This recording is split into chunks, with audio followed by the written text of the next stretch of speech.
Unfortunately, gentlemen, we are fatter than we think we are. Physically, yes, but equally there is a mental and I would say emotional gluttony about the character of modern men most days that can and should be exercised out of them through what I would call a more comprehensive approach to something like fasting. Because we know fasting typically revolves around the context of food. Yes, but there is an invitation I wish to extend to you, predicated on the preface that you should consider instilling into your lexicon, which is this.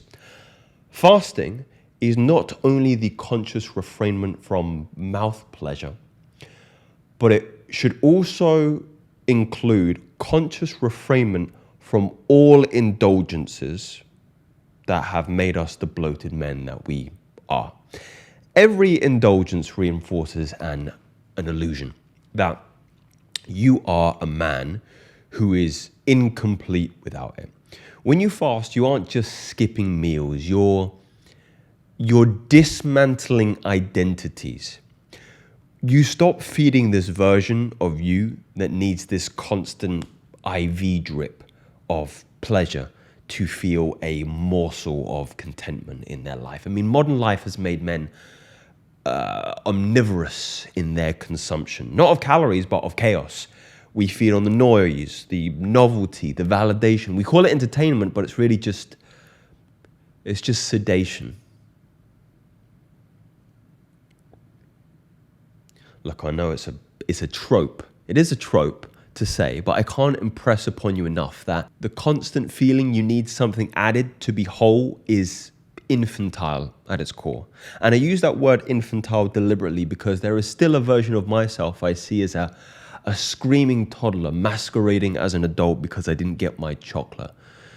Instead, now it's not a Kinder Bueno I seek validation from, but it's women or recognition from my peers that I crave, or at least my mind and my body attempts to seduce me that I need these things. My spirit, your spirit, however, will know unparalleled strength and resilience in realizing it is subtraction as opposed to addition that will ironically feed you. It will be your breakfast, lunch, and your dinner. The fast is not about starvation. It's about starvation, not physical starvation, but starvation of self-deception. That's what I should say.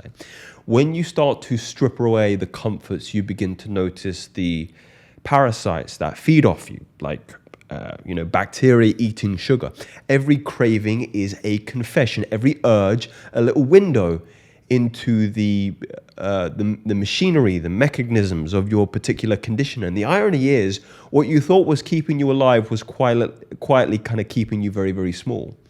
Fasting from sex is not repression, it's refinement. Fasting from people is not isolation. I believe it's insulation. Fasting from vices is not punishment, it's a purification process. And I tell you another lie that you've been force-fed, pardon the pun. The modern world doesn't fear strong men.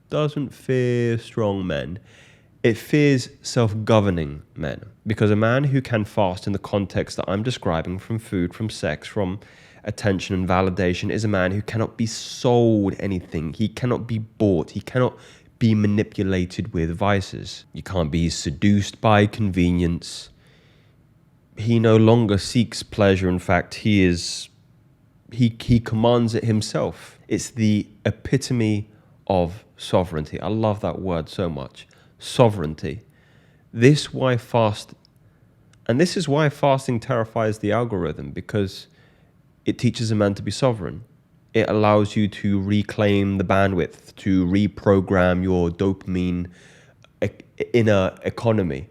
You stop running on the software of desire and you start running on a more permanent firmware of purpose and process. And meditation, that's just the firewall, the daily system that cleanses you, that keeps you uncorrupted in a world that's addicted to volume and noise. Meditation is one of the purest things you can do, which makes what I'm saying crystallize into reality. Like the visceral process of sitting down and closing off all the five senses from the external and internal it is you raw dog reality. You bareback it.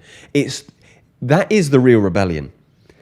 That is the real rebellion. Meditation is the real rebellion, the unplugged, the unassailable. And when you meditate, when you turn inwards and listen, you'll hear the sound that everybody fears the most. It's the silence of a man who doesn't need anything. That's a fact, not a theory. Speak soon.